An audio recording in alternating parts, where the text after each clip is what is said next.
El budismo es originario de la India. Este surge en un contexto religioso, cultural y político múltiple y complejo, que se expande por distintas regiones que deciden acogerlo con todos sus rasgos, por lo que podemos evidenciar que existen numerosas escuelas y corrientes.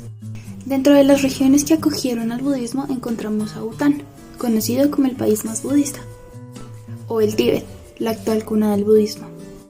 Siddhartha Gautama, quien luego sería llamado Buda, fue el fundador del budismo, quien luego de una experiencia con un anciano doliente y enfermo, concluyó que la vida es sufrimiento y dolor, por lo que decide convertirse en un filósofo errante, o un sansama, y se encamina en la búsqueda del fundamento de la felicidad verdadera. Por lo anterior, se dirige a las grandes escuelas de los maestros espirituales del momento, donde se llena de conocimiento para luego empezar con una vida personal que sería la meditación. Esta en pos de la búsqueda del sentido de la vida, o mejor entendido como el sufrimiento y la felicidad, pero la felicidad verdadera. Dicha meditación profunda que realizó bajo un árbol,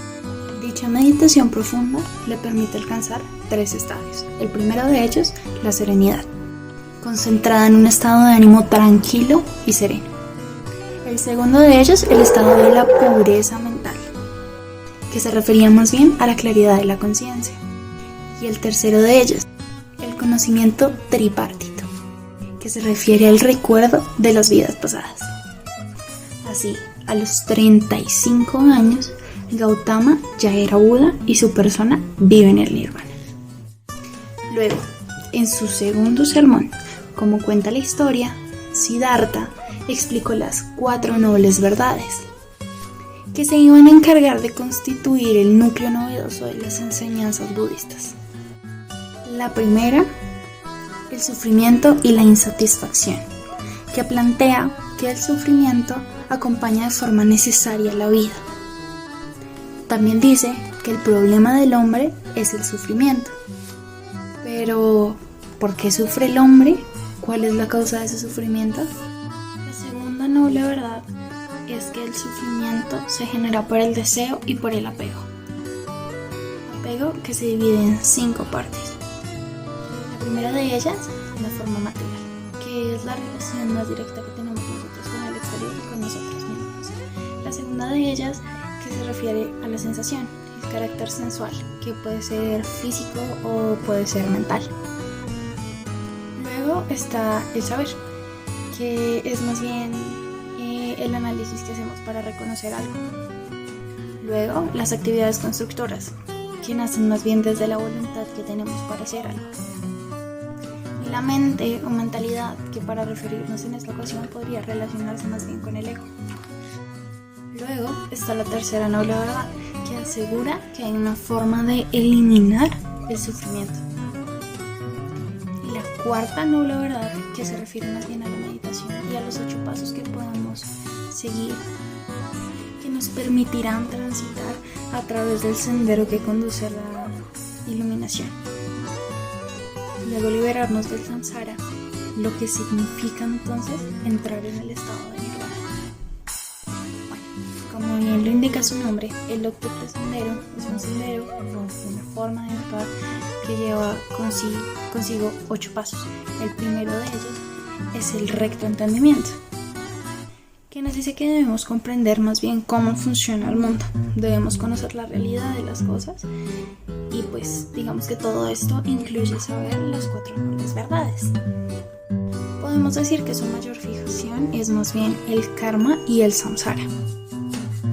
El segundo punto es el recto pensamiento, que dice que el hombre, por voluntad, debe canalizar sus pensamientos de manera que estos no sean hacia la sensualidad o hacia la crueldad, sino que más bien se dirijan hacia lo que es la bondad y la comprensión. El tercero es la recta palabra, que más bien nos habla de no ser nuestro léxico común, cizañeros, chismosos, evitar los murmullos, evitar las mentiras, hablar mal de alguien. El cuarto paso, que se refiere a la repetición, podemos reducirlo a algo que dijo el Dalai Lama, que dice: si no haces el bien, al menos no hagas el mal. Evitando así actos violentos o el atentar contra el otro.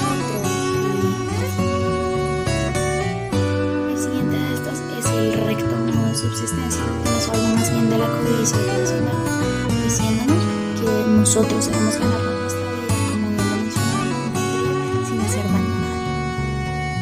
Luego tenemos el recto esfuerzo, que nos dice que a través de la meditación y de los principios básicos del camino podemos evitar entorpecer nuestra mente con señales de apego, odio o ilusión.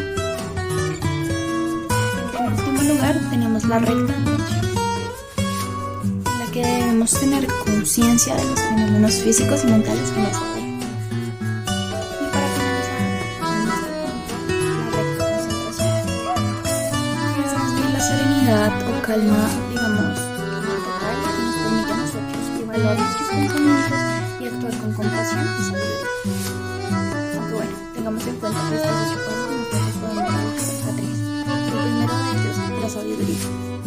El segundo, más bien, en la virtud moral. Y el último, en el cultivo meditativo del corazón y de la mente.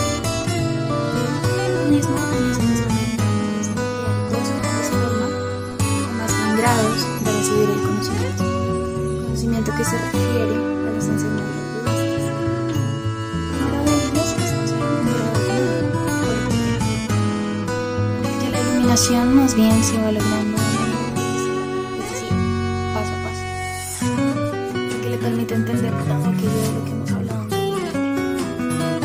El segundo camino, que es más bien el trascendental y el sagrado, que es el modo inmediato en el que se obtiene la iluminación, que es el camino propio de los monjes budistas, quienes abandonan el mundo para llevar una vida monástica. Luego tenemos las verdades eternas, que se encuentran divididas en dos. El primero de ellos es el renacimiento, que está relacionado con el samsara, directamente relacionado. Muchas veces y con facilidad que estamos acomodados en que nos encontramos en nuestra vida. El segundo de ellos es el la acción y la reacción, que como bien les mencionaba, se refiere bastante a lo que nosotros decimos en nuestras vidas, entendiendo más bien que somos herederos de nuestras acciones. Nuestras acciones así están divididas en dos clases. La primera de ellas es las que producen buen karma. Y pues evidentemente la segunda de ellas, que es la que más bien nos traen mal karma. Digamos que este es a grandes rasgos el tipo de karma que podemos recibir. Sin embargo, pues está directamente ligado a lo que heredamos de nuestras vidas pasadas con relación a nuestras acciones y con lo que vayamos a sumar o a restar de nuestras acciones en nuestra vida actual. Ahora hablaremos de los textos sagrados, que son más bien relatos hechos por el propio Buda o sus discípulos sobre la vida o vidas pasadas de Buda, que hablan sobre pues todas las características que hemos hablado anteriormente, como la virtud, el renacimiento, etc.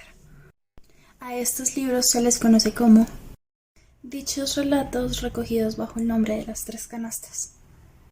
El primer relato, el Vinaya Pitaka, o cesta de la disciplina, que contiene más bien las reglas para tener una vida monástica y habla sobre la creación de la comunidad budista. El segundo de ellos, el Sutra Pitaka, o la cesta de los sermones. Esta, a su vez, se encuentra dividida en 5 como subtemas. Entre ellos habla de la filosofía, del propio Buda, de las supersticiones en los inicios del budismo, etc. Y el tercero de ellos, el Abhidharma Pitaka, o la cesta de la doctrina señera, que de la forma más reducida posible hablan sobre la filosofía y psicología budista. Bueno, en cuanto a los lugares sagrados, tengamos en cuenta que pues el budismo proliferó en distintas regiones del mundo. Sin embargo, pues se habla de 4 principales. El primer lugar sagrado es el Lumbini, que se conoce como el lugar de nacimiento de Buda. El segundo lugar, el Bodh Gaya, que es el sitio donde se encuentra el árbol en el que se sentó Buda a hacer la meditación profunda que les conté anteriormente, donde consiguió alcanzar los 3 estadios. Luego está el Sarnath, el primer lugar en el que Buda dio su primer sermón. Y finalmente el Kushinagar, el lugar donde Buda alcanzó el nirvana. Debemos tener en cuenta que el budismo, al ser tan antiguo, pues ha tenido distintas modificaciones a través del tiempo, por lo cual se tienen esta clase de lugares sagrados. Sin embargo, originalmente el budismo no pretendía ser más que un método de vida. Bueno, el calendario budista original está ligado al ciclo lunar, por lo que, por ejemplo, se utilizan los siguientes 10 días luego de la luna nueva para realizar los rituales de iniciación, ya que creen que estos días canalizan mejor la energía. En cambio, los budistas del Tíbet emplean un calendario que comienza con la fundación de su pueblo. Y para finalizar, el día de celebración, el Vesak, que es el día más sagrado en el calendario budista, en el que se celebra la existencia e iluminación de Siddhartha Gautama, que se celebra el día de luna llena del mes de mayo.